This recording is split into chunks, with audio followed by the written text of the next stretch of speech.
The thing about Gary is that he won't try to, you can tell, yeah, he still doesn't like to do any homework.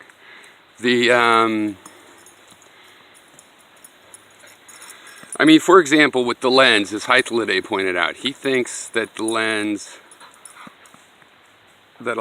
is, I don't know, like a perfect lens, like he's thinking of an optical lens.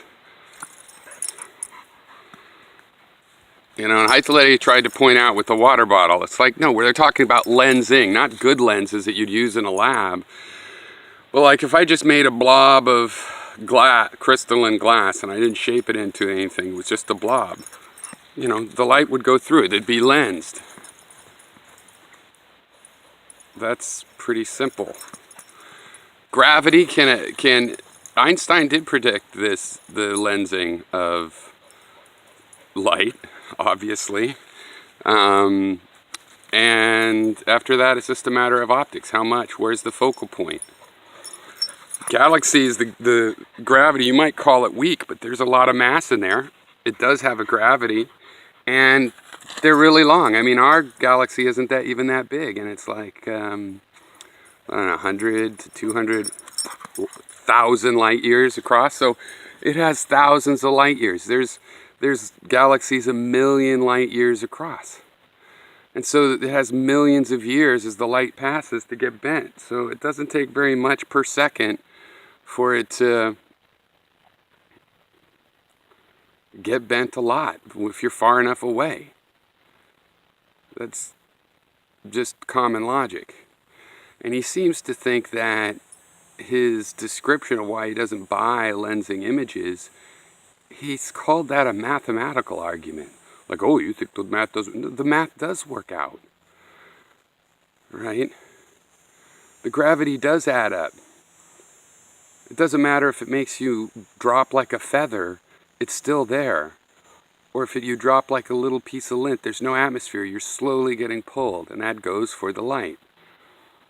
Now, why does the Einstein cross have those 4 images of a star? Well, first of all, we know it's the same star, not 4 different stars, because the light fingerprint, the spectra of those 4 images is exactly the same.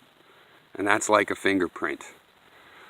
And the reason it's not a ring is, well, the parts of what you would think the ring is distorted. It doesn't have to make a perfectly circular ring if the object is oddly shaped. So the galaxy that's lending that Einstein cross, that's very elongated. And if you do the math of this elongated, weird-shaped lens, remember, it's not a lens made for use in a lab with a perfectly, you know, parabolic or spherical or flat surface. It's just made randomly by nature, like a random piece of lava glass, and the light would bend through it. Or on and on. Here's another thing where you could do a little homework. Beam splitters. When you shoot light at a piece of glass at an angle, some of it bounces off. That's why in a mirror you could see a reflection of the outside world. You're outside not a mirror, you're a window. You're outside the house, and you're looking in the house. You could see in the house, but you also see reflected images from outside on the glass. No coating necessary. If you aim a laser at a block of crystal glass, you know, at 45 degrees incident, some of it's going to bounce off, some of it's going to go through. No coating. They do make beam splitters with coating, like for laser light shows and stuff.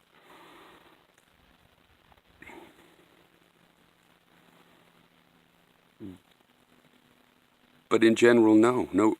These laser experiments are not done with beam splitters, with coatings. A lens is just about lensing. You know, he thinks diffraction is synonymous with bending. No, it's a particular kind of quote-unquote bending. But lensing is a general term for bending. If you have parallel incoming rays of any sort, BBs, whatever, and you have something, that's lensing. If you had a little divot in your bowling alley lane that caused the bowling ball to curve when it went through it because it's a divot. That would have a lensing effect.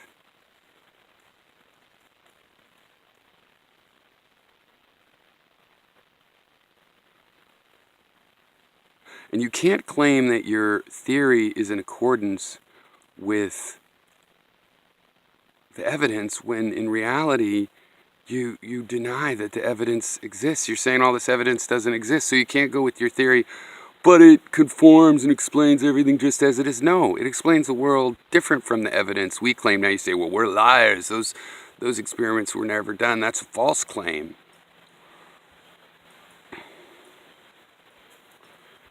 Well, okay, then you're saying there is no evidence, so you need to go get your own evidence all the more so. Now, I have my own scientific system that is just a philosophy of science that explains what I think what we've seen means. My understanding, but not complete, because I think that's ridiculous that we would have a complete idea of that. But based on the finite but large set of information that we have.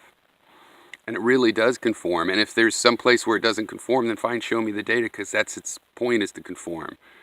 Gary is trying to make a system that denies the results of the experiments that we have done. And so he has to do those experiments and show that they turn out different than we say. It really does prove my point about what reason is, and that is it has to do with things that we don't normally think of as emotional, like the feeling of comprehension, feeling of curiosity. When do we feel curious? What is it about? Being intellectually, like, to have power intellectually is to be able to assign these feelings of comprehension to the right thing, when you really do have more rather than less understanding, and so on. But Gary shows really well how you can take those like they were oil paints and just paint them wherever you want, right? If you like the feeling of feeling confident more than the actual reality of being able to demonstrate that what you're confident about is true, well, then you can do that, and you can just be a little confidence addict. And it sends you in these kind of circles where you don't understand what the lensing is. You don't understand why a relatively weak gravitational force, given 1,000,000 years as the light passes, can add up. Little tiny bit can add up over 1,000,000 years. And you just end up being incredibly desperate. I mean, he's insulting scientists. When I say that he insults scientists, he denies it. And usually in this very same few sentences, he insults the scientists. And anyway, how could it not be insulting when you're saying that we've been lying about our primary, the most fundamental experiments that show us there's something going on here that needs explaining?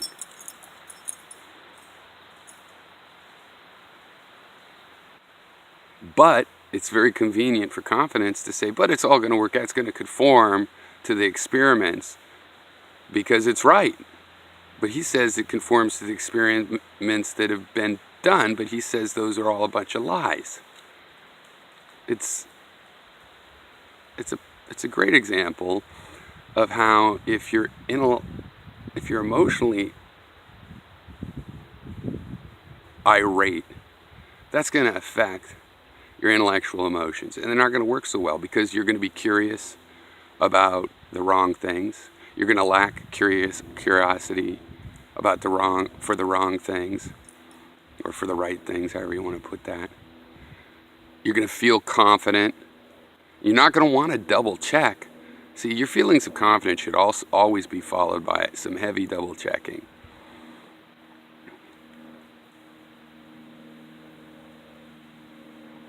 But you're not going to want to do that because you really like that feeling of confidence. And once you have that good feeling, double checking would just make it go away. It's like if why would he want to give up that emotional pleasure when that's the whole point? Oh, I can't get that. I can't get that.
I think it's on the other side. Cold. Cold. It's on the other side. No, it's the other way.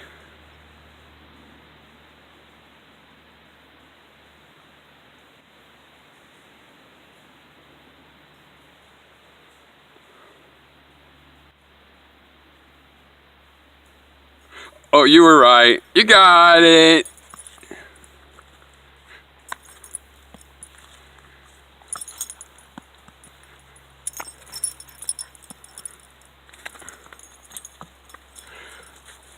Oh, I guess that's enough. Say goodbye to Daisy. Daisy.